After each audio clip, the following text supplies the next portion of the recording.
Good morning, guys. Now I wanted to kind of sit down and do where are you going? Ed, down. Ed, down. Ed has discovered that he can go upstairs and now he keeps going upstairs.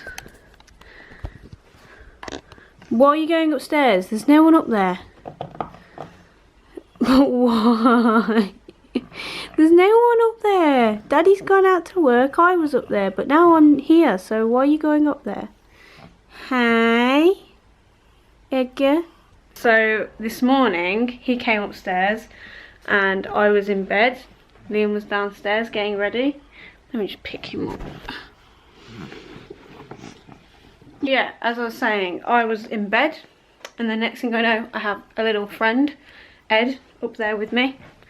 As lovely as that is, he doesn't really do going on the bed at all really, because he kept weeing on it to start with when we let him on the bed, so I'm very cautious of him being on the bed at this point anyway. So yeah, and that wasn't the whole point of this vlog at all. Get off my lanyard. No, more the case of this vlog was going to be me saying I'm sorry because there haven't been as regular vlogs as I'd like, and this weekend, this lighting though, no, that's worse, and this weekend was exactly the same.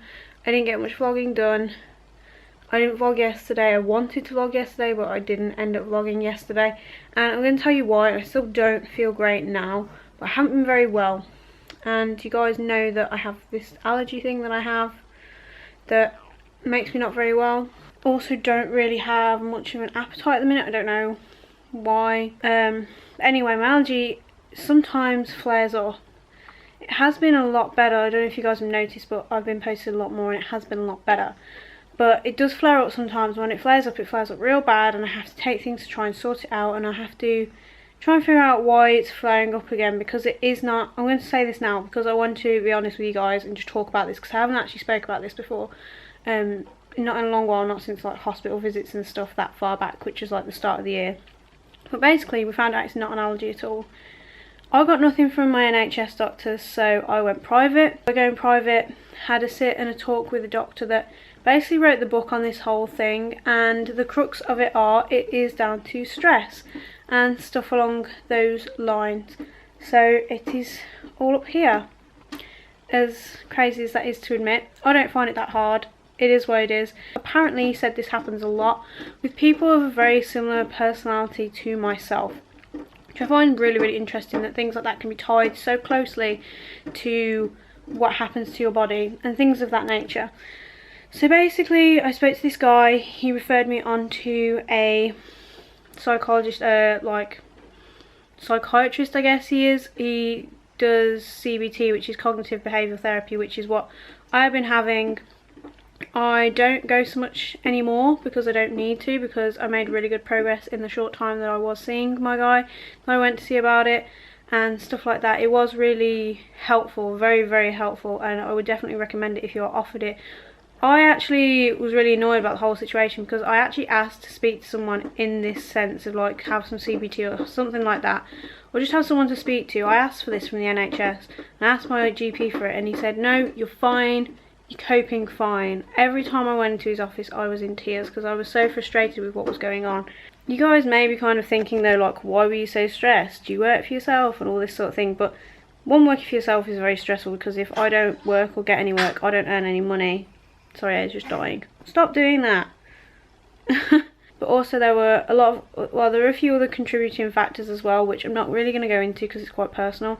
But you don't realise, I'm just going to say you don't realise what's going on sometimes with certain situations until you actually come away from that situation and someone kind of says to you, well, have you thought about how that, comes across, or what certain behaviours are. I think that was a big factor of it, and it really affected me clearly and made me very ill. I still get the eye problems sometimes. That's still the blepharitis does still flare up more so than the allergy, but basically if I have really bad eyes, I can guarantee that the allergy allergy, it's not an allergy, the stress reaction is going to come on real nasty as well. And the worst thing about it when I get bad is that I get so frustrated about it coming back that I obviously get myself more and more wound up about it, which probably makes it worse. I have certain ways of kind of trying to figure out and make it better for myself, like things I've learned in my CBT, which are very, very helpful.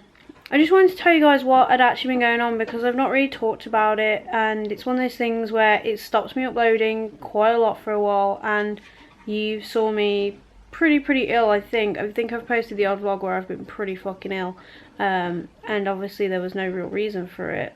I mean, if you have the same sort of symptoms as me, congestion, bad eyes, you know, just blocked up, stuff like that, and you are finding that you're stressed, have a look into it, because it might be something that's bothering you too. Apparently this happens a lot with people. I don't think any people would not benefit from having some CBT, because I think everyone could do with some CBT at some point in their life, because it's nothing, it shouldn't be taboo, it's not weird or anything. You just sit and talk to someone and you talk about what is a logical, like, you just basically, you learn to be more logical about your thinking instead of jumping to negative assumptions, or, you know, seeing things as like constant negatives, because even the most positive person can have an experience that turns something inside them so that everything they start to see is, even if it's not negative, becomes a negative. And it's really kind of like disheartening to think that that's the point that you're at, and that was pretty much the point I was at.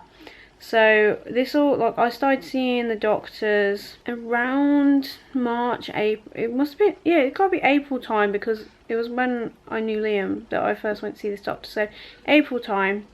And then I started having my CBT from about May, and I went and had that every week up until about August, and then I've been once since, and I have one booked in November. So I keep booking in like just checkup sessions just to make sure I'm not falling too bad with like these sorts of things, but just to keep myself in the straight and narrow. I don't know, I've been waiting for kind of like the right time to say it, and I don't think there's really a right time to say it, because it's such a weird thing to come out and say. Now that I have been in the position that I have been, I feel like stress has a lot to answer for any type of illness across the board. I have just looked at how long I've been filming for, and I don't really want to chop too much out of this, so what I'm probably going to do is I'm probably just going to upload this as today's vlog. I know it's a bit of a intense little chat that we've had, but I think it needed to be had, and I feel better for having it. I don't like want any sympathy off you guys or anything like that, because I am a lot better now. Like, I can actually function as a human now. I was so bad at the start of the year, like January, February. I just didn't know what to do. I was a desperate woman at that point, and it makes me kind of like, I guess, upset to think like how much it was affecting me, like, especially now I know what it was that was affecting me so much. It was really hard, because I was really at the point of like, I just didn't know what to do anymore. I was desperate. I was at the end of my tether. I did not know what more we could have done. I honestly think the only thing that kept me going up until the point where I met Liam was probably the gym. What else? I mean, I just didn't, I could barely work. Like, I'd spent about 4 months not really doing any work. Like, I'd stopped doing my club work and everything because I was just so ill, and I just couldn't fucking function. I was trying so hard to do odd jobs here and there, but I just could not do anything. At this point, I was so ill, and it was just like, I didn't know what to do. I was at the end of my rope. So at the start of the year, I actually had a massive, like, gutted my life and changed lots of things and got rid of lots of things and stuff like that. And I think that was the very start of the absolute change. But really joining the gym was like the first thing really that changed. But anyway guys, I'm going to leave it there because my camera battery is dying. I will see you all soon. Well, I'll see you tomorrow for the next part of Vlogtober. It's going to be a bit better, a bit nicer and a bit more cheery than today. Thank you guys for all the support. I love you all. You're amazing. And I will catch you tomorrow.